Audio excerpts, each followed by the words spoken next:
Hey, it's Stacy with Anxiety Detox. This week I want to talk about 3 of the little known signs or symptoms of anxiety.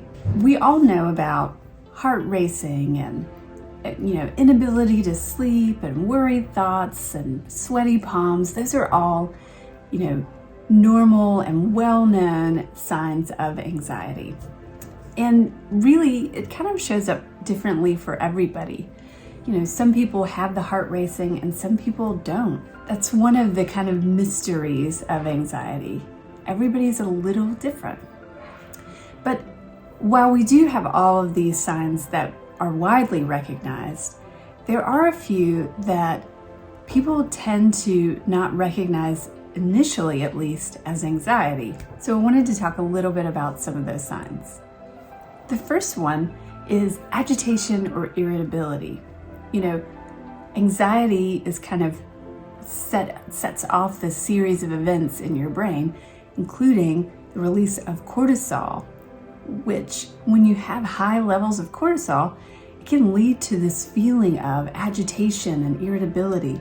And so for some people, when they're feeling anxious, it comes out as, instead of worry, it comes out as, snappy and short and irritable and grouchy.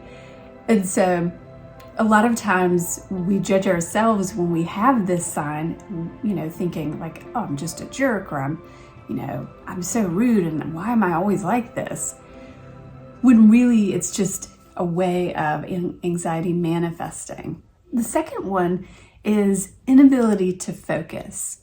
So again, when you're feeling anxious and overwhelmed, sometimes you feel that sort of swirly feeling in your brain. It makes it really difficult to concentrate and focus on whatever the task at hand is, because in the back of your mind, you're worrying about something. You're thinking about these other things that you have, waiting for you, pressing on you. And so inability to focus is a sign of anxiety. It's also a sign of ADHD. So a lot of people mistakenly self-diagnose as someone who has ADHD when truly it's just anxiety. The only way to really know that is to have a real thorough evaluation, and also to, really take an honest look at the stress in your life and the other signs that you may have. The third sign that is often overlooked is GI issues or gastrointestinal issues. A lot of people go to the doctor with something's going wrong with my belly, with my digestive tract. I don't know what it is. I don't know if I've had food poisoning or if there's something that I'm eating that I'm really sensitive to. And that could be the case. But a lot of people go to the doctor, have all the tests run to find out that it was actually just anxiety. It's another way that anxiety can show up for you. So even if you know that you have anxiety, you may have experienced some of these other symptoms and thought it was just another problem, it was just another issue that you were facing, when in fact it could be just another symptom or another sign of your anxiety. So really, we want to understand and recognize how anxiety shows up for us in particular, and we want to make sure that we're taking all the steps that we can to reduce our stress, to maintain our calm, to train our brains to feel more calm, confident, and in control, so that we can manage all of the symptoms. As you become more calm, the GI symptoms seem to magically disappear. That's really wonderful.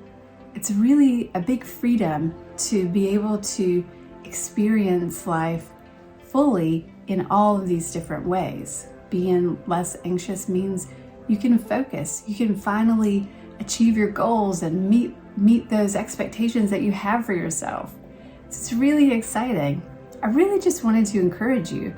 If you know that you have anxiety and you start to calculate all these other problems that you're having and you're thinking, wow, there's really so much wrong with me, it could be very simply like just another form of anxiety for you.